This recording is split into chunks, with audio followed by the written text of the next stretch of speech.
akan masuk ke limit trigonometri materi yang kedua, yaitu bagaimana caranya kita menggunakan identitas trigonometri untuk menyelesaikan masalah limit trigonometri. Nah, di video sebelumnya ya, saya udah ambil contoh yang limit 1 min cos 4x per sin kuadrat 6 sin kuadrat 6x ya. Nah, di situ ada 1 min cos 4x. Kemudian saya gunakan sudut rangkap ya. Nah, itu adalah salah satu identitas trigonometri, teman-teman. Jadi kita nggak bisa langsung, kita harus mengubah dulu dengan menggunakan identitas trigonometri gitu ya. Nah, sekarang kita akan perdalam identitas trigonometri apa aja sih yang bisa nanti digunakan ya, atau yang perlu teman-teman semua ingat kembali gitu ya. Tentunya di kelas 10, di kelas 11 kalian semua udah banyak belajar trigonometri, tapi ada beberapa nanti di sini yang digunakan untuk limit trigonometri ya. Oke, apa aja identitas trigonometri yang sering digunakan? Yang pertama dan yang paling penting adalah perubahan menuju sin dan tangan. Kenapa sih harus menuju sin dan tangan? Karena teorema dasar limit trigonometri itu berhubungan semuanya dengan sinus dan tangan ya. Nah, contohnya apa sih perubahan menuju sin dan tangan? Nah, ini harus kalian ingat-ingat kembali. Pertama, jika ada yang namanya kotangan ya, kotangan X ini kalau misalkan kita ubah kan nanti bisa menjadi 1 per tan X. Nah, yang seperti inilah. Atau misalkan secant X. Ayo mas satu lepas jangan salah. Misalkan cosecant X itu kan berarti 1 per sin X gitu ya. Nah, apalagi misalkan yang 3 serangkai sin kuadrat X itu sama dengan 1 min cos kuadrat X gitu ya. Kemudian tan kuadrat X itu sama dengan secant kuadrat X min 1. Nah, contohnya seperti inilah gitu ya. Bagaimana mengubah dari sin menuju ke tangan. Bagaimana cara mengubah menuju sin dan tangan gitu. Atau yang tadi mungkin yang 1 min cos X ya, 1 min cos X. Jadi bisa diubah jadi 2 sin kuadrat setengah X ya. Ya seperti inilah. Kemudian kalau dibalik cos X min 1 berarti kasih min ya, min 2 sin kuadrat setengah X. Jadi kalau misalnya di sini 6X berarti di sini dalaman sinnya itu jadi 3X gitu. Jadi setengahnya lagi. Nah, ini yang perlu teman-teman ingat lagi gitu ya, bagaimana cara mengubah menuju sin dan tangan. Lalu yang kedua, sudut rangkap dari kosinus. Oh, ini tadi udah disinggung sedikit ya. Nah, ini dia. Jadi kalau ada 1 min cos A jadi 2 sin kuadrat A per 2, cos A min 1 jadi min 2 sin kuadrat A per 2. Kalau cos 2 sendiri itu adalah cos kuadrat A min sin kuadrat A. Ambil contohnya seperti ini, misal limit X menuju 0 sin X min sin X dikali cos 2X. Wah, gimana caranya? Nah, langkah pertama adalah kita perhatikan teman-teman, ini sinnya bisa kita faktorkan ya. Oh ya, ini kalau kita masukin 0 per 0, ini masukin 0-nya, ini udah pasti 0 per 0 ya. Kalau nggak percaya boleh masukin sendiri lah. Nah, kemudian bagaimana cara mengerjakannya? Ini kita buat limit X menuju 0, kemudian di sini sin X-nya kita keluarkan, jadi 1 min cos 2X gitu ya, per 3X pangkat 3. Nah, 1 min cos 2X itu berarti boleh kita ganti menjadi ini ya, 2 sin kuadrat, karena di sininya 2X maka jadi 2 sin kuadrat X gitu kan, setengahnya. Jadi sama dengan limit X menuju 0 sin X dikali 2 sin kuadrat X gitu teman-teman ya. Jadi kalau 2X ini setengahnya jadi X dibagi dengan 3X pangkat 3. Nah, kemudian ini boleh kita pisah-pisah lagi ya, seperti di video sebelumnya. Jadinya adalah sin X dikali 2 sin X gitu ya, dikali sin X. Kita ingat bahwa sin kuadrat X itu kan berarti sin X kali sin X ya. Berarti boleh kita pecah, dibagi dengan 3X pangkat 3, boleh kita tulis 3X dikali X dikali X gitu. Nah, ini nanti bisa kita ambil sin X per 3X, kemudian 2 sin X per X, kemudian sin X per X. Oke. Sin X per 3X, nanti ini hasilnya adalah sepertiga. 2 sin X per X, ini adalah 2. Ya, karena kan sin X per X nya 1 kali 2 jadi 2. Sin X per X sendiri ini adalah 2 juga. Maka kalau kita total semuanya, hasil akhirnya akan menjadi sepertiga dikali 2 dikali 2. Nah, di sini sama dengan 4/3. Gitu. Ya, itu cara menggunakan sudut rangkap dari kosinus. Jadi ini cukup sering lah ya soal-soal yang menggunakan sudut rangkap kosinus ini gitu. Jadi harus berhati-hati dan harus dipahami. Kemudian yang berikutnya adalah rumus hasil kali trigonometri. Nah, kalau teman-teman semua lupa tentang hasil kali trigonometri, sebenarnya ini hasil kali trigonometri ini hanya salah satu saja gitu ya. Sebenarnya teman-temannya itu ada sekitar 20 rumus lah. Nah, kalau kalian mau belajar lagi, mau mengingat lagi 20 rumus itu apa aja, silakan cek videonya di deskripsi. Ya, ada tentang 20 rumus trigonometri lanjutan. Oke, nanti boleh dilihat. Nah, cuman yang digunakan di ilmu trigonometri itu hanya yang cos kali cos saja teman-teman biasanya ya.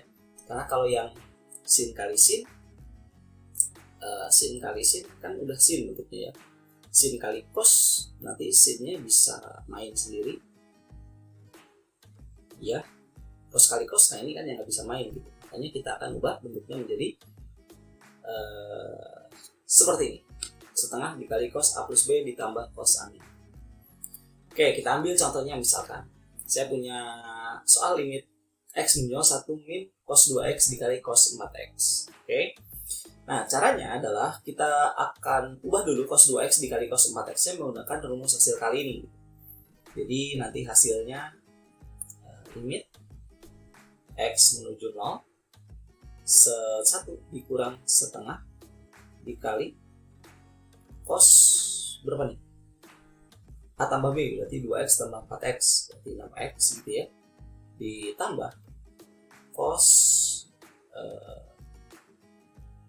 4X 2X 4X berarti min 2X dikurang ya, kan A kurang B di sini, dibagi dengan 2X pangkat 2. Oke, kemudian triknya seperti ini teman-teman, ini ada trik khususnya.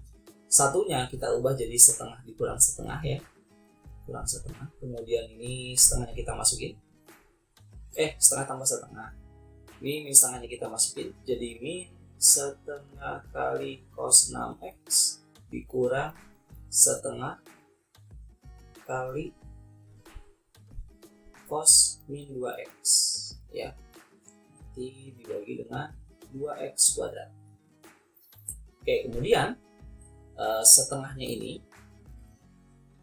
setengah dengan min setengah ini boleh kita kita gabungkan ya, nanti hasilnya akan menjadi limit X menuju 0 setengah dikali 1 min cos 6X gitu ya. Nanti yang ini sebelah sini setengahnya bisa digabung dengan yang sebelah sini, nanti hasilnya jadi plus setengah dikali 1, tidak cukup, kita tarik ke atas saja ya, ke atas saja sini, nanti hasilnya jadi limit X menuju 0 setengah dikali 1 min 6X, 1 min cos 6X ya, cos 6X ditambah setengah dikali 1 min cos min 2X gitu. Nah, dibagi dengan 2X kuadrat, setengahnya bolehlah dikeluarin ya, berarti setengahnya di sini, setengah dikali limit X menuju 0. Oke, 1 min cos 6X itu kan berarti sama aja kayak berapa nih? 2 sin kuadrat 3X ya. Oke, nanti di sini tambah 2 sin kuadrat min X gitu kan, dibagi dengan 2X kuadrat. Nah, ini kalau penjumlahan berarti kan nanti cara mainnya harus bisa-bisa ya, ini sama ini mainnya. kemudian nanti bawahnya ini dengan ini. Kan nanti hasil akhirnya teman-teman, di sini hasilnya akan menjadi sini aja, ini kita sedikit. Oke, setengah dikali ini dengan ini berarti jadi 9 nanti ya. 9 ditambah ini dengan ini jadinya adalah 1. Betul ya? Nanti berarti ini hasilnya sama dengan 10 bagi 2, 5. Oke, nah ini adalah salah satu cara untuk menggunakan hasil kali trigonometri ya. Kemudian selanjutnya apalagi sih? Nah, sudut berelasi dan permisalan dalam beberapa soal. Jadi sudut berelasi masih ingat ya teman-teman semua di kelas 10 gitu ya, ada sudut berelasi yang 180 min alfa, 180 plus alfa, 90 plus alfa, 90 min alfa dan seterusnya. Nanti akan digunakan di permisalan beberapa soal ya. Contoh seperti ini. Nah, ini soalnya mungkin agak sedikit rumit ya kalau udah pakai permisalan. Nah, kita masuk ke soalnya. Limit x menuju 1 min sin px per 2, bawahnya x min 1 dikali tan px gitu. Ini kalau dimasukin satunya akan menjadi 0 per 0. Lalu bagaimana jalan keluarnya? Langkah pertama adalah kita gunakan permisalan, teman-teman. Kenapa kita gunakan permisalan? Karena biasanya kalau limit trigonometri itu x-nya itu menuju 0. Nah, bukan berarti kalau nggak menuju 0 nggak bisa diselesaikan ya, cuman akan lebih mudah ketika limitnya itu x-nya menuju 0. Nah, maka akan kita misalkan sebuah variabel yang menuju ke 0 gitu. Berarti kita misalkan bahwa saya punya sebuah variabel p itu sama dengan x dikurang 1. Kenapa harus x kurang 1? Atau boleh juga 1 kurang x boleh lah ya, 1 kurang x saja. Bebas, ya mau x kurang 1, mau 1 kurang x boleh. Kenapa harus 1 kurang x atau x kurang 1? Karena di sini x-nya menuju 1. Jadi karena x-nya menuju 1, maka nanti p-nya akan menuju 0 gitu. Maka nanti hasilnya akan menjadi p-nya menuju 0. Ya, mau 1 min x, mau x min 1, karena x-nya menuju 1, berarti nanti si p-nya itu akan menuju 0 gitu ya. Nah, maka dari sini nanti bisa kita ubah ya, kita akan ganti karena nanti kita akan substitusikan teman-teman. Jadinya x-nya itu sama dengan 1 min p. Kita tinggal pindah ruas aja sebenarnya ini ya. Pindah ruas saja. Oke. Nah, sekarang kita substitusikan ke sini.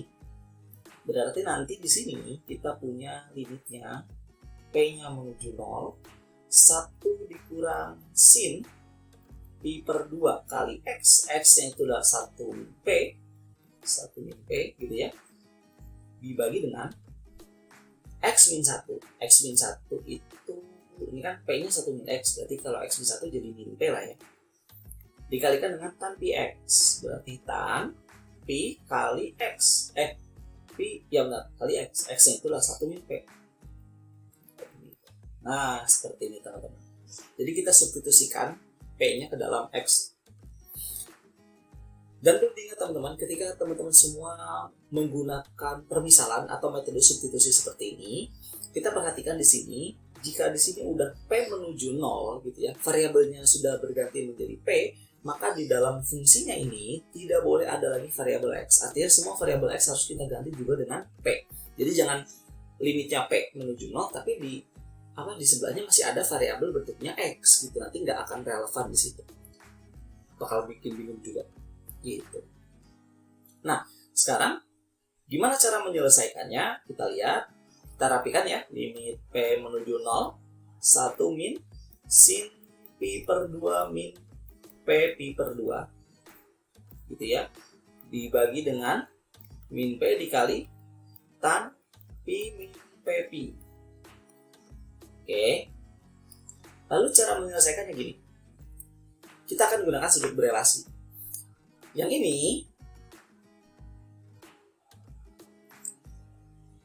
itu kan berarti boleh kita tulis sin 90 min alfa ya. Alfanya ini adalah pi per 2 nya ini gitu. Kan 90. Kita tahu bahwa sin 90 min alfa itu sama dengan cos alfa. Bisa kita ubah menjadi cos alfa ya. Kemudian yang ini tan, ini kan pi berarti 180 ya, 180 min alfa, misalkan alfanya yang pp-nya itu sama dengan, atau jangan alfa deh biar nggak ketukar sama yang atas ya, saya buat di sini beta saja. Beta berarti nanti ini sama aja kayak min tangan beta. Kenapa min? Karena 180 min beta itu ada di kuadran 2, masih ingat ya gitu. Nah kemudian sekarang kita mainkan ya, ini P menuju 0 berarti 1 min cos alfa, alfanya kan tadi P pi per 2 ya, berarti cos P pi per 2 dibagi dengan min P dikali tan kali min tangan beta, betanya itu kan yang P nya ini kan, tan P pi. Sekarang kita akan mainkan 1 min cos. Nah 1 min cos tadi kan berarti sama aja kayak 2 sin kuadrat setengah dari ini gitu kan ya, berarti 2 sin kuadrat P pi per 4 karena setengahnya dari P pi per 2 dibagi dengan ini min kali min jadi plus ya, jadi P dikali tan P pi, IP adalah boleh. Nah, kemudian ini kita uraikan jadi limit P menuju 0 2 sin P pi per 4 dikali sin P pi per 4 dibagi dengan P dikali tan P pi. Salah, IP atau P pi gitu ya. Mudah-mudahan bisa dipahami nih sampai sini. Lalu selanjutnya apa? Kita gunakan teorema dasar linear trigonometri yang ini. Nah ini, kemudian ini variabelnya kan yang P teman-teman ya. Maka yang harus kita perhatikan adalah koefisien dari si P-nya itu. Maka di sini koefisiennya adalah pi per 4 dengan 1 di sini kan 1. Maka yang ini akan menjadi pi per 4 nanti hasilnya. Pi per 4. Yang ini koefisiennya itu adalah pi per 4, ini adalah pi. Berarti di sini akan menjadi pi per 4 per pi. Berarti ya sama dengan 1 per 4. Jangan lupa di depannya masih ada angka 2. Angka di sini 2. Gitu ya. Maka hasil totalnya adalah sama dengan berapa nih? 2 pi per 16 atau pi per 8. Nah, itu dia teman-teman. Ya. Oke. Jadi untuk yang dengan permisalan atau substitusi ini memang agak repot ya. Cuman ya di sinilah kita berlatih untuk menajamkan pemahaman kita mengenai trigonometri, terutama di limit trigonometrinya. Ya. Jadi ini yang keempat ya. Yang sering digunakan yaitu adalah sudut berelasi dan metode substitusi seperti ini. Oke, nah mungkin itu aja yang bisa saya sampaikan di video kali ini. Silakan teman-teman semua boleh nyoba soalnya ya. Gak usah banyak-banyak, cukup 4 soal aja. Nah silakan dicoret-coret dulu. Nanti kalau mau tahu jawaban yang benarnya silakan dicek di IG-nya, Instagramnya @diskusimatematika. Oke, itu aja. Sampai ketemu lagi di video berikutnya. Assalamualaikum warahmatullahi wabarakatuh.